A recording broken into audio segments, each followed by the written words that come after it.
Hello বন্ধুরা, আপনারা সবাই ভালো আছেন। আজকে আপনাদেরকে একটা সুস্বাদু দই সর্ষে দিয়ে রুই মাছের রেসিপি দেখাবো। তার জন্য এখানে আমি 4 পিস রুই মাছ নিয়ে নিয়েছি। ফোড়ন দেওয়ার জন্য নিয়ে নিয়েছি শুকনো লঙ্কা, কালো জিরে।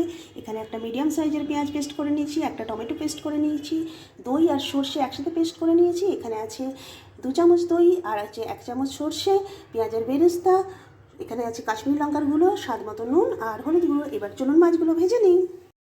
তেল আমার গরম হয়ে গেছে, মাছগুলো আমি এবার দিয়ে দিলাম। মাছগুলো আমার ভাজা হয়ে গেছে, এবার এক এক করে আমি তুলে নেব। মাছ ভাজার যে তেলটা অবশিষ্ট তার মধ্যে এবার আমি শুকনো লঙ্কা দিয়ে দিলাম, কালো জিরে দিয়ে দিলাম ফোড়ন, পেঁয়াজ পেস্ট দিয়ে দিলাম, টমেটো পেস্ট দিয়ে দিলাম,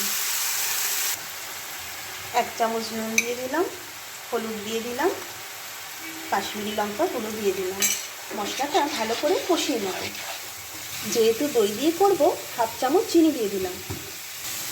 মশলা আমার ভালো করে কষানো হয়ে গেছে, এবার আমি দই সর্ষে পেস্টটা দিয়ে দেব। গ্যাসের ফ্লেম মিডিয়াম করে রেখে দই সর্ষের পেস্ট দেওয়ার পরে আমি 1.5 বাটি জল এর মধ্যে দিয়ে দেব। গ্যাসটাকে মিডিয়াম ফ্লেম করে এবার এটা 5 থেকে 6 মিনিটের জন্য ঢেকে দেব। 5 মিনিট পরে ঢাকা খুলে আমি মাছগুলো দিয়ে দেব।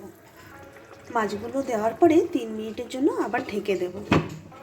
আমার কিন্তু দই সর্ষে রুই একদম রেডি। এবার আপনাদেরকে সার্ভ করে দেখাবো।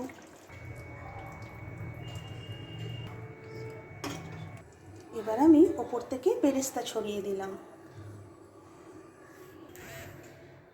তো বন্ধুরা, আমার রেসিপিটি যদি আজকে ভালো লাগে প্লিজ লাইক অ্যান্ড সাবস্ক্রাইব। আজকের মতো টাটা, বাই বাই।